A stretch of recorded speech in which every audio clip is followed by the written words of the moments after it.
बिस्मिल्लाहिर्रहमानिर्रहीम।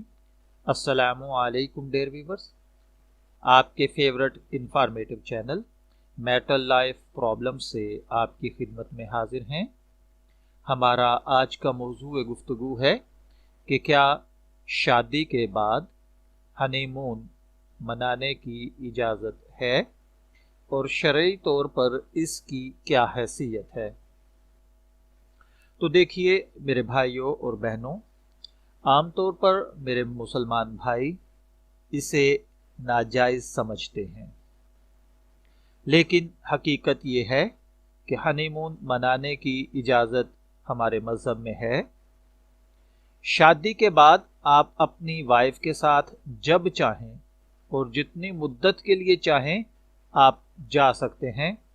सिर्फ ये ख्याल रखना होगा कि आपके इस सफ़र का मकसद ऐसा ना हो जो इस्लामी तालीमात के ख़िलाफ़ हो। आप इस सफ़र के अंदर अपनी वाइफ के साथ कोई गैर शरई हरकत न करें या अपने सफ़र को खालिस किसी और मकसद के लिए न रखें। बतौर एग्जाम्पल मैं अर्ज़ करूँगा कि आप अगर शादी के बाद हनीमून के लिए जा रहे हैं तो ये गैर मुस्लिम मुआशरों का तरीका तो है, लेकिन इस सूरत में आप इस अमल की तौसीक कर सकते हैं। इस्लाम में तमाम आमाल का जायज़ा आका सल्लल्लाहु अलैहि वसल्लम की इस हदीस मुबारका इन्नमल आमालु बिन्नियात की बेस पर किया जाता है।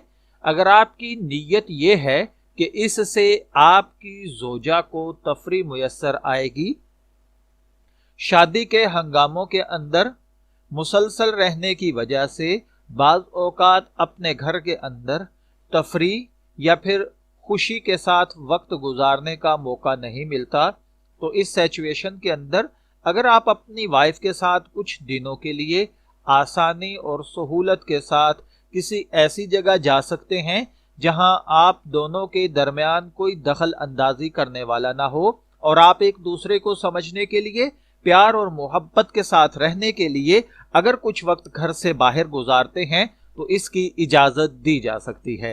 मैं दुआ गो हूँ कि अल्लाह ताला हमें इन बातों को समझने की और इन पर अमल करने की तौफीक अता फरमाए। इजाज़त चाहेंगे, फिर मिलेंगे किसी नए मौजू के साथ। तब तक के लिए अल्लाह हाफिज।